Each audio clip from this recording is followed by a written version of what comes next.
শ্রী শ্রী ঠাকুরের অসুখ দ্রুত বেড়ে চলেছে। কোনো ওষুধেই ফল হচ্ছে না দেখে ডাক্তার সরকার বিচলিত হয়ে পড়লেন।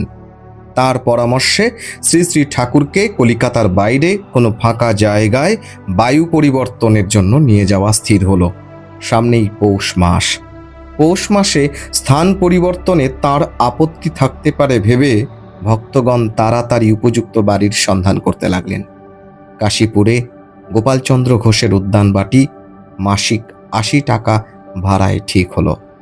অগ্রহায়ণ সংক্রান্তির একদিন পূর্বে ১৮৮৫ খ্রিস্টাব্দের ১১ই ডিসেম্বর এক শুভ অপরাহ্নে তিনি কাশীপুর এলেন।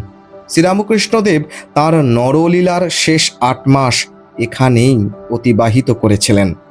প্রাকৃতিক শোভা সমৃদ্ধ উন্মুক্ত স্থানে এসে শ্রী শ্রী ঠাকুর বালকের ন্যায় আনন্দ প্রকাশ করতে লাগলেন। কয়েকদিনের মধ্যেই তার স্বাস্থ্যের উন্নতি দেখে ভক্তগণের প্রাণ আনন্দে মাতোয়ারা হলো। শ্রী শ্রী ঠাকুরের ভাবী সন্ন্যাসী শিষ্যগণ সকলেই তার শয্যা পার্শ্বে সমবেত হয়ে তার সেবায় আত্মনিয়োগ করলেন। তাদের প্রাণে তখন তীব্র বৈরাগ্য। শাশ্বতী শান্তি লাভের জন্য সকলেই ব্যাকুল। ২৩শে ডিসেম্বর শ্রী শ্রী ঠাকুরের হঠাৎ ভাবান্তর হয়েছে। কৃপার ছড়াছড়ি। ভাবস্থ হয়ে কালীপদর বক্ষ স্পর্শ করে বলছেন চৈতন্য হোক, আর সস্নেহে চিবুক ধরে তাকে আদর করছেন।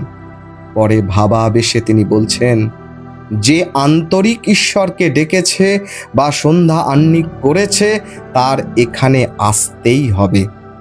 সকালে দুজন শ্রীভক্ত তার কৃপা পেয়েছেন। তিনি সমাধিস্থ হয়ে চরণ দ্বারা তাদের স্পর্শ করেন। তারা আনন্দে অশ্রু বিসর্জন করছেন। একজন কাঁদতে কাঁদতে বলছেন, আপনার এত দয়া, তার অযাচিত কৃপা, শিথির গোপালকে কৃপা করবেন। বললেন, গোপালকে ডেকে আনো। কি অপূর্ব! অবতার বরিষ্ঠ শ্রীরামকৃষ্ণের এই ছিল অশেষ কৃপা।